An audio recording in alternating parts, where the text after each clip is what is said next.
Vice ganda may prangkang pahayag sa madlang people. Umaani ng samut-saring reaksyon ngayon mula sa mga netizens ang naging pahayag ng unkabogable star na si Vice Ganda sa kamakailang episode ng It's Showtime, kung saan nagbigay ng saloobin si Vice Ganda patungkol sa pagkakaroon ng pamilya. Napag-usapan ni na Vice Ganda ang patungkol sa pagkakaroon ng pamilya sa isang episode ng It's Showtime sa segment na Especially For You. Ayon kay Vice Ganda, naniniwala siya na kapag walang kakayahan ang isang tao na bumuo ng isang pamilya ay huwag na itong magpamilya.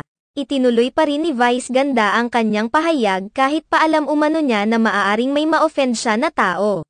Kung wala umanong pera ay huwag na lamang mag-isip na bumuo ng isang pamilya dahil kawawa lamang ang iluluwal na bata na hindi naman mapapakain ng maayos. Dagdag pa ni Vice Ganda na sarili lang din ang sasalba sa iyong sarili at hindi ang ibang tao. Kaagad namang naglabas ng iba't ibang mga saloobin ang ilang mga netizens sa inilabas na pahayag ni Vice Ganda.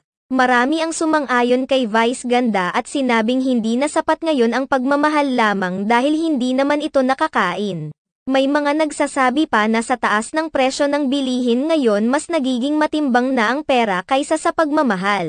May mga nagsasabi pa kung hindi naman kaya bumuhay at kulang ang pera ay huwag na lamang mag-anak ng marami. Samantala, may mga kumontra naman sa naging pahayag ni Vice Ganda at sinabi dapat huwag nang pakialaman pa ng komedyante ang buhay ng ibang tao kung gusto nilang mag-anak ng marami.